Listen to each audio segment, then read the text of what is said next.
का नाई स्थान, करुणा जिनके भरी हुई थी, कसाय लेस करंचन पान। ऐसे गुरुवर विमल सिंधु जी, जन जन का करते कल्याण। उन गुरु के चरणों में गम सबका, सत सत बार विनम्र प्रणाम, सत सत बार विनम्र प्रणाम। हाँ, समता जिनके भरी हुई थी, समता की मूर्ति थी, कभी उनके चेहरे पर क्रोध उत्पन्न नहीं होता था। हम हमेशा हंसते रहते थे, खुश चेहरा रहता था, मुस्कुराते रहते थे, कभी भी उत्तेजना उनके अंदर नहीं आती थी। करुणा का सागर था उनके मन के अंदर, एक टीस रहती थी कि मैं प्राणी मात्र का कल्याण कर दूं, जितने भी दीन दुखी जीव हैं सबके दुख को दूर कर दूं। इतना उनका हृदय करुणा से भरा हुआ था, वात्सल्य से भरा हुआ था। वह रात दिन यही सोचते थे। अब लोग सोचते होंगे महाराज तो लोगों के उपकार करने में लगे हैं, किंतु बंधुओं ध्यान रखना, पहले वह सौपकार करते थे, उसके बाद परोपकार करते थे। रात्रि उनका सौपकार की थी और दिन उनका परोपकार का था। पर स्वाध्याय के टाइम स्वाध्याय होता था, ध्यान के वक्त ध्यान होता था और परोपकार के टाइम परोपकार करते थे। अपनी क्रिया में कोई प्रकार का उनका ढीलापन नहीं था, सिंह वृत्ति से चर्या करते थे। कोई प्रकार का प्रमाद उन्हें छू भी नहीं पाता था। अगर रात पड़ गई, 7 बज गई तो वह उनका आराम का समय हो जाता था। 10 बज गई तो सूरज निकल जाता था और 10 बजे से 5 बजे तक उनका ध्यान, अगर खड़े हैं तो खड़े हैं और बैठे हैं तो बैठे हैं, ध्यान में लगे रहते थे। चेहरा ऐसे मान लो सूरज तप रहा हो, गर्मी के दिन है तो उनका शरीर के अंदर क्या होता था, ठंडी होती थी, एकदम हवा आती थी, और ठंडी का समय है तो उनके शरीर से पसीना बहता था। इस प्रकार की ध्यान धारणा उनने कर रखी थी। क्या करते थे वो, पिंडस्थ पदस्थ रूपस्थ रूपाती ध्यान की उन्हें बड़ा वो था। रात दिन ध्यान में ही वो कहते बेटा अपाय विचय ध्यान करो, अपाय विचय में जितना, क्योंकि वात्सल्य अंग धरा जो ध्यावे, सो तीर्थंकर पदी पावे। अरे दूसरों के दुख दूर करने से अपने दुख दूर होते हैं। ये करुणा के क्या सागर थे और वात्सल्य के राजा थे। हमेशा कहा करते थे बेटा सुई बनो, केची मत बनना। जहाँ जाते थे, जिस समाज में, जिस नगर में, जिस शहर में, जिस गांव में जाते थे, कोई प्रकार का विवाद उत्पन्न नहीं होने देते थे, कोई प्रकार का पंथवाद का झगड़ा नहीं होता था। और अगर समाज कहती थी तो यही कहते थे कि मुनि का जो आगम चक्षु साहू, दिगंबर मुनियों का आगम चक्षु है, उन्हें कुछ बताने की आवश्यकता नहीं है। वह जिनवाणी के अनुसार अपना आचरण करते हैं और अपना कल्याण मार्ग में लगे हुए हैं। उन्हें किसी प्रकार का बताने की आवश्यकता नहीं है। वो स्वयं ही अपना, मैंने उनकी ऐसी चर्या थी कि कोई कुछ बोलने को बोल नहीं सकता था। एक अलौकिक चर्या, क्योंकि आगम चक्षु साहू, आगम के अनुसार आगम दर्पण था, आगम के चलते थे तो जो भी आते थे नम्रीभूत हो जाते थे। ये उनकी विशेषता थी और विरोधियों को अपने पक्ष में कर लेते थे। एक ऐसी घटना घटती उनके साथ टीकमगढ़, जहाँ की कई वर्षों से चल रहा था पंचकल्याण कराना है, किंतु वहाँ डाकुओं का आतंक था। जब भी वो बात करते थे वो डाकू लोग हमला करते थे, उनका कोई काम सफल नहीं होता था। ऐसे करते करते बहुत दिन हो गए। कुछ लोगों ने कहा आचार्य विमल सागर जी महाराज हैं, उनको लाओ, ये काम सफल हो जाएगा। और लोग गए, गुरु महाराज हमारे गांव में पंचकल्याण कराना है, हम कर नहीं पा रहे हैं, बहुत संकट आ रहे हैं। गुरु महाराज सहज में स्वीकार दे दी, घबराइए नहीं, मैं आ जाऊंगा। ठीक है, महाराज श्री पहुंच गए टीकमगढ़। अब पंचकल्याण की तैयारियां हो रही है। अब लोगों के अंदर लग रहा है अरे पंचकल्याण करेंगे, कहीं उधम नहीं हो जाए, कहीं डाकू हमला नहीं कर दे। परेशान हो रहे हैं। आचार्य श्री कह रहे भाई घबराओ मत, चिंता नहीं करो, बेफिक्र रहो, ये सब काम मेरे पर छोड़ दो। ठीक है, तैयारी हो गई। अब आचार्य श्री देखिए कितने दूरदर्शी थे। उन्होंने कहा लोगों से भाई जो डाकुओं का सरदार है जरा उन्हें बुला के लेके आना। ठीक है महाराज, आपकी आज्ञा। लोग गए, ढूंढ ढांड करके और डाकू के सरदार को गुरु महाराज के पास लेकर आ गए। आ गया डाकू का सरदार और हाथ जोड़कर गुरु जी के सामने खड़ा होता है। बोलिए गुरु महाराज, आपने मुझे याद किया? हाँ बेटा, मैंने याद किया, आओ बैठो। दीजिए गुरुदेव, आज्ञा दीजिए, मेरे योग्य कोई कार्य हो तो। गुरु महाराज कहते हैं, बेटा बात ऐसी है, यहाँ पंचकल्याण होने जा रहा है और हमारी भावना है कि तुम्हारे द्वारा झंडारोहण किया जाए। कोई बात नहीं गुरु महाराज, आपकी आज्ञा है, सिरोधार्य है, आपकी आज्ञा सिरोधार्य है। ठीक है, मुहूर्त निकाल दिया गया झंडारोहण का और झंडारोहण बड़े ठाट बाट से हो गया। झंडारोहण होने के बाद में गुरु महाराज ने कहा, बेटा सुनो, तुमने झंडारोहण तो किया है, पर ये ध्यान रखना, जो झंडारोहण करता है उसके ऊपर ही पूरा भार पंचकल्याण का होता है। अब तुम्हें ध्यान रखना है, ये पंचकल्याण होने जा रहा है, कोई प्रकार की विघ्न बाधा नहीं आए, ये तुम्हें ध्यान रखना है। तुम पूरा व्यवस्था तुम्हारे हाथ में रहेगी कि गुरु महाराज आप चिंता मत करिएगा, ये सब काम मेरे हाथ में है, आप बेफिक्र रहिए। और वह पंचकल्याण निर्विघ्न समाप्त हो गया, कोई प्रकार की बाधा नहीं आई। अब तो आचार्य भगवंत कह रहे हैं, देखिए कितनी बड़ी शक्ति उनके अंदर थी कि लोगों को जोड़ना, विरोधियों को अपने पक्ष में कर लेना साधारण बात नहीं है। गुरु महाराज कहते थे कि बेटा झाड़ू बंदी हुई होती है तो घर की सफाई कर देती है। अगर संगठन में शक्ति है, सब मिलजुल के रहो, प्रेम से रहो, बिखर के मत रहो। ये क्योंकि सत्वेषु मैत्रीम, प्राणी मात्र से प्रेम करना सीखो, क्योंकि जब घर बना रहेगा तो मंदिर के अंदर जाओगे, एक आनंद की अनुभूति होगी। घर का प्रेम मंदिर पर जाता है और घर का क्लेश मंदिर में जाता है तो आराधना में क्या होता है, विघ्न पड़ता है। तो अपने परिणामों को निर्मल करो, संगठन बनाओ, मिलजुल कर रहो, प्रेम से रहो। हम एक परमात्मा के सब हैं, अलग अलग नहीं हैं, परमात्मा की प्रिय पुत्र हैं, एक ही महावीर के लघुनंदन हैं, हम अलग अलग नहीं हैं। इस प्रकार की भावना करके अपना जीवन को जियो। इस प्रकार की वह हमेशा संदेश बच्चों को समझाया करते थे। कभी तोड़ने की भावना नहीं रखना, सुई बनकर रहना, लोग जोड़ के चलना, किसी को तोड़ के कभी नहीं आना। ये हमेशा उनका जीवन का एक सूत्र था। अब एक उनका और था अंत में क्या कि जो वो बोल देते थे, सत्य हो गया वाक्य, हो गया वाक्य वही जो, सत्य हो गया वाक्य वही जो श्री मुख से उच्चारा। मैंने आचार्य भगवंत जो मुख से शब्द बोल देते थे वो शब्द बिल्कुल सत्य होता था। एक महिला, एक माता गुरु महाराज के पास आती है, वह बचपन से ही गुरु की भक्त रही है और उनके आंखों में मोतियाबिंद हो गया था। देखिए उनके वचन कितनी निर्मलता है। डॉक्टर ने कह दिया कि आंखें बचने का कोई ऑपरेशन कराना पड़ेगा, नहीं तो आंखें बचने वाली नहीं है।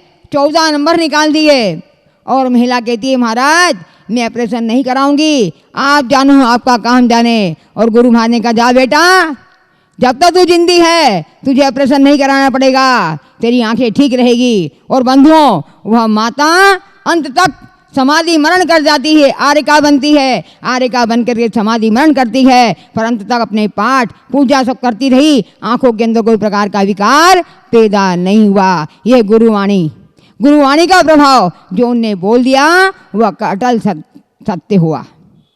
हम लोग 71 के अंदर राजगृह नगरी पे गए थे, जब बच्चे ही थे हम, पूरे परिवार के साथ आचार्य श्री राजगृह में चतुर्मास कर रहे थे। लोग बैठे, बहुत भीड़ लग रही थी, अपने आप प्रश्न पूछे थे। मेरे में नमोस्तु क्या महाराज जी, नमोस्तु, क्योंकि हमारे पिताजी माता जी हमेशा 1 साल में एक बार गुरु महाराज पास जाते ही थे चौका लेकर के, और कुछ दिन रहकर आते थे। तो गुरु महाराज का भी बहुत अच्छा वात्सल्य था और हम लोगों की आस्था बहुत थी। बैठे, मैंने कहा महाराज जी अब तो आप पंचकल्याण महावीर जी होने वाला है, आप तो महावीर जी आ जाओगे।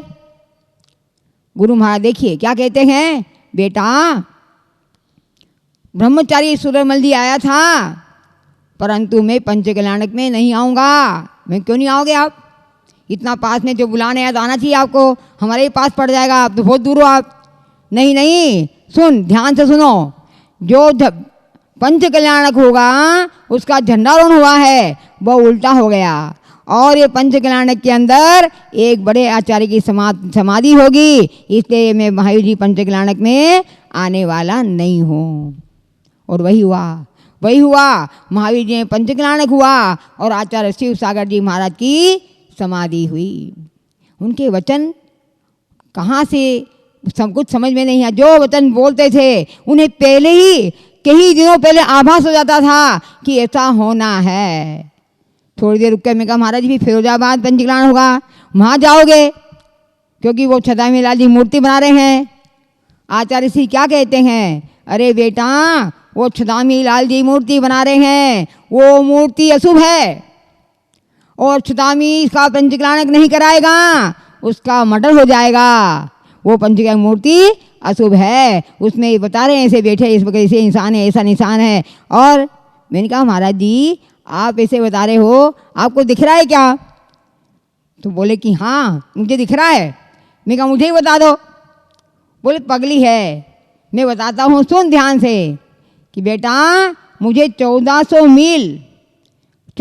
मील का साफ साफ दिखता है, उसके हिसाब से मैं बता देता हूँ और कोई बात नहीं है। तो महाराज जी मैं भी बता सकती हूँ कि हाँ खूब माला फेरो नमोकार मंत्र की, सब बता दोगे? मैं कहा कितनी माला फेरना?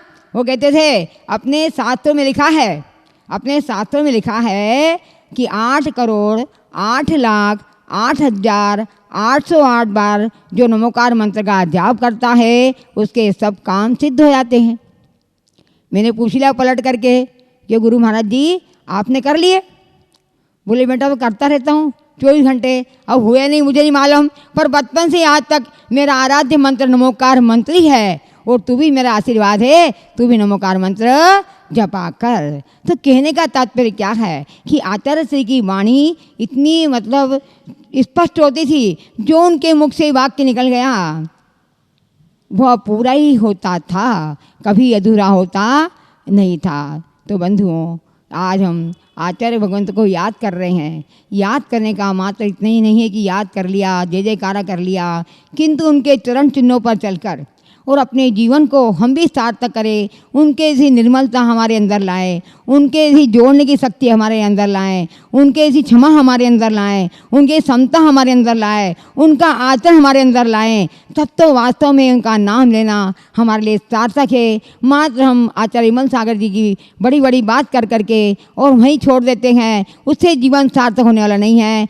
उनके आचरण को, उनके सिद्धांतों को हम अपने जीवन में उतारें और अपने जीवन में उतार करके गुरु के चरण चिन्ह पर चलकर अपने जीवन को सार्थक करें। तो अंतिम पंक्ति में ही कहूँगी कैसे थे मेरे गुरु महाराज, कैसी उनकी परिणति थी कि पृथ्वी जैसे क्षमाशील थे, पृथ्वी जैसे क्षमाशील हो, जल से निर्मल हो, चंदन से भी शीतल हो, करुणावत्सल हो। गुरुवाणी सुन आज हुआ है मोह मन मेरा, तेरे पद चिन्हों पर गुरुवर रहेगा मन मेरा, रहेगा मन मेरा, रहेगा मन मेरा। जो गुरुदेव विमल सागर जी महाराज की। बंधुओं आप सभी को ज्ञातव्य है कि वात्सल रत्नाकर आचार्य श्री विमल सागर जी महाराज का श्री शाश्वत तीर्थराज श्री सम्मेद शिखर जी में 29 दिसंबर 1994 को सायंकाल 4:27 पर स्वर्गारोहण हो गया था। मेरा आप सभी से निवेदन है कि आप रविवार 29 दिसंबर 2019 को आचार्य श्री के स्वर्गारोहण महोत्सव के उपलक्ष्य में अपने अपने नगर, अपने अपने शहर, अपने अपने मंदिर, अपने अपने गांव, अपने अपने घर में अवश्य आचार्य श्री की पूजा, आचार्य श्री का विधान, आचार्य श्री की आरती कर एवं 29 दिसंबर 2019 को सायंकाल 4:27 पर नमोकार मंत्र का पाठ कर आचार्य श्री को श्रद्धांजलि एवं विनयान्जलि जरूर जरूर अर्पित करें। नमो पुनश्च आपके चरणों में 3 बार नमोस्तु नमोस्तु नमोस्तु। आचार्य श्री से सन 1987 में जयपुर चतुर्मास हुआ, उस समय से जुड़ा हूँ। आचार्य श्री वात्सल्य के धनी थे। चाहे वो बच्चा जावे, चाहे औरतें जाए, चाहे बड़ा जावे, कोई गरीब अमीर कोई भी जावे, उसके प्रति वो वात्सल्य की भावना रहती थी। उनको कई चीज़ें उनको ऐसे ही ध्यान पे पड़ जाती थी। चाहे वो हम किसी अपने मकान का नक्शा लेके जावें तो उसके लिए भी वो बता देते थे कि इसमें ये खिड़की गलत है, ये गेट गलत है, इसको ठीक करा दे तो ठीक हो जाएगा। मैंने चतुर्मास के बाद आचार्य सिंह को जनता कॉलोनी लाने का प्रोग्राम रखा। मेरे कुएं में पानी नहीं था, मैंने उनसे मंत्रा के कुएं का पानी ला करके कुएं में डलवाया। तो वो चतुर्मास के बाद 4 रोज़ रहे जनता कॉलोनी में। आनंद से पानी की कोई कमी नहीं रही और बहुत हर्षोल्लास से जनता कॉलोनी में फंक्शन हो सका। आचार्य सिंह की क्या क्या बातें कहूँ, उनकी बातें तो कई स्मरण है। उन्होंने मेरे बच्चे के लिए कह दिया था कि उसकी आंखें सूख गई हैं नसें और वो कभी भी ठीक नहीं हो सकती है, और वही हुआ। उन्होंने मेरे बच्चे के बीमारी हो गई थी तो मेरा भाई गया उनसे पूछने, तो बोले कुछ बीमारी नहीं है, ठीक हो जाएगा। 3 महीने बाद मैं गया तो उन्होंने मुझसे पूछा क्या हुआ तेरे बच्चे का। इतने वात्सल्य थे कि मेरे को उन्होंने खुद ने चला के पूछा कि तेरे बच्चे का क्या हुआ। मैंने तेरे भाई को मना कर दिया था, कुछ नहीं। मैंने कहा गुरुदेव कुछ ही नहीं निकला आपके आशीर्वाद से। वो सबके प्रति वो प्रेम रखते थे और वात्सल्य रखते थे। एक जगह ललितपुर में जब मैं उनके साथ जा रहा था और उनके काफ़ी परेशानी थी, घाव हो रहा था, वो लेट गए। मैं कह रहा गुरुदेव आप क्यों सबको ऐसे पीछे लगा रहे हो। तो बोले क्या मेरे पीछे लगाने से सबको आनंद होता है, तो इसमें मुझे क्या दिक्कत है, मेरे को तो इतनी तकलीफ हो रही है। इस तरीके से उनका वात्सल्य भयंकर बहुत अटूट था। और मैं तो उनके लिए क्या कहूँ, वो तो मेरे ऊपर उनकी छत्र छाया बहुत मेहरबानी थी। एक बार मेरा स्मरण है, मैं ग्वाल सोनागिर जी उनके पास आया था, तो मेरे साले की तबीयत खराब थी, तो उनसे मेरे को ससुराल वालों पीछे पड़ गए कि आप जाके पूछो। उन्होंने कहा वो बिल्कुल ठीक हो जाएगा, तेरी चलती नहीं है, ऑपरेशन कराएंगे। लेकिन उसमें कुछ भी नहीं निकलेगा, और ऐसा ही हुआ। उसके कुछ भी नहीं निकला, ऑपरेशन उन्होंने जरूर। और आज मैं जो भी हूँ उनकी वजह से। आप सभी को ज्ञात है कि वात्सल्य रत्नाकर आचार्य श्री विमल सागर जी महाराज का शाश्वत राज सम्मेद शिखर जी में 29 दिसंबर 94 को सायकाल 4:27 पर उद्भवन हो गया। मेरा आप सभी से निवेदन है, आप सभी रविवार 29 दिसंबर 2019 आचार्य श्री की ऊर्जारोहण महोत्सव के उपलक्ष्य में अपने अपने घर, नगर, शहर, गांव आदियों में आचार्य श्री पूजा करें, आचार्य श्री का विधान करें, आचार्य श्री की आरती करें और 29 दिसंबर 2019 को सायकाल 4:27 पर नमोकार मंत्र का पाठ कर आचार्य श्री की श्रद्धांजलि व विंध्याजलि जरूर अर्पित करें। धन्यवाद।